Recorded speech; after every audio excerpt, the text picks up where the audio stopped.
Welcome to Ablevision. My name is Alana, and today I have a very special guest with me. Her name is Sheila. Hi, Alana. Can you tell us a little about TAR syndrome? My disability is TAR syndrome, thrombocytopenia absent radius, and it's a rare congenital birth defect that left me with a hole in my heart when I was born, no kneecaps, no arms, and a platelet problem so that I bruise easier and sometimes I can bleed for a long time. And it took me a really long time to learn to walk. My childhood was a little hard. Having a disability wasn't always easy to grow up with. I had a lot of medical stuff I had to deal with. I had surgeries up until I was 10 years old, and I was in and out of hospitals, which means I was missing a lot of school with my friends. I also had to wear leg braces, and they used to squeak, and that was kind of embarrassing.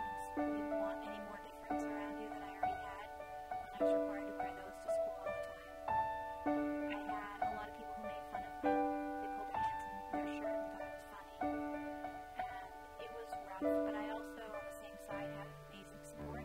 And the medical staff that was at Shriners Hospital for Children that I grew up at was phenomenal. And they also helped me have a good personality and good self-esteem. My family have always been there for me, always encouraging me, letting me know that I can do anything. My mom gave me the phrase, the impossible only takes a little longer, and that's how I've lived my life. And she helped me learn to dress on my own and become very independent. And my dad has always been Mr. Fix-It. He's made dressing sticks for me. He's reminded me that I can do it. He always says to me when I was younger, Sheila, what are you? And I would say, I'm American. And he would ask me, what are the last 4 letters of American? And I would say, I can. And they also never treated me different. Yes, I have a disability, but they didn't see that as a need to treat me any differently than my sisters. They expected the same things of me as they did of my sisters.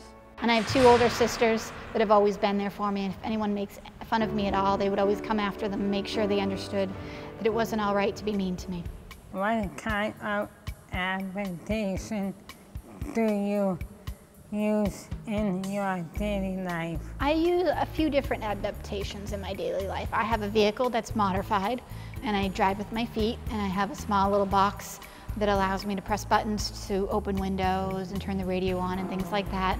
And then I have a dressing stick that I use. And then I keep a lot of stools around my house so that I can reach things. And that's about it. I do a lot of things differently. I just use my feet to do things instead of changing it up so that I can use my hands. How long have you been living on your own? I have been living on my own since I was 19. I went to Suffolk University dorms, and since then I've pretty much been on my own.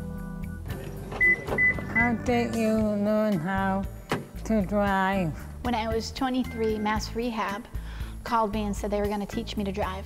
And I was very professional on the phone. Meanwhile, I was ready to jump up and down like a little kid in a candy store because I was going to learn to drive. And so I bought a vehicle, and they adapted the vehicle with foot steering and other toggle switches and buttons. And they taught me to drive along with another driving school. And it only took me about 2 or 3 months.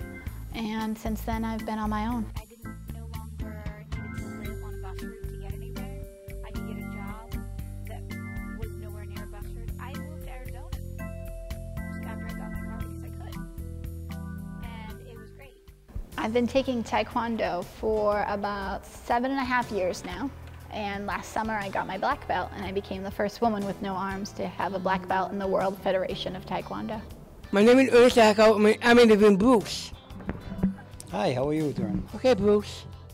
How long have you been teaching Taekwondo?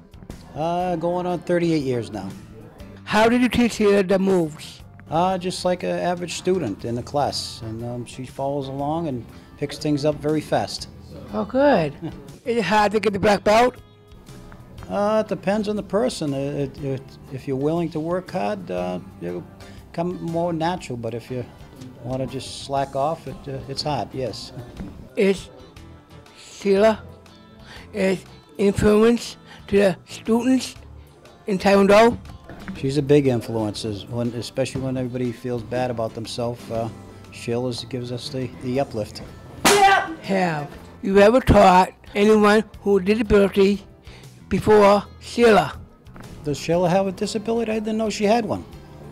No, I haven't. Just joking. What other hobbies or activities do you do? I like to belly dance, I do drumming, I play the didgeridoo. This summer I learned to scuba dive, hang out with friends, just about anything. I'll try most things once. What I wanted to start today's presentation about is talking a little bit about difference and disabilities. I started doing motivational speaking about a year and a half ago now. Since then, I've done a variety of topics. I do disability awareness, I do self-advocacy, I've done things like body image and bullying, and I also, because of my background professionally, I do training around violence against people with disabilities, domestic violence, things of that nature, and it's been amazing. I think independence is really important because everyone has the right to be able to do things on their own and make a life for themselves. And as a person with a disability, so often people think that you shouldn't be independent or that you can't be. And independence has always been important to me because I wanted to be able to show people what I could do and how I could do it. And so that's why I do my education, is so that we can cut down on the fear and the ignorance that exists in our society and educate people and have people understand better so that we all can live in an inclusive world. All of you in this room have the ability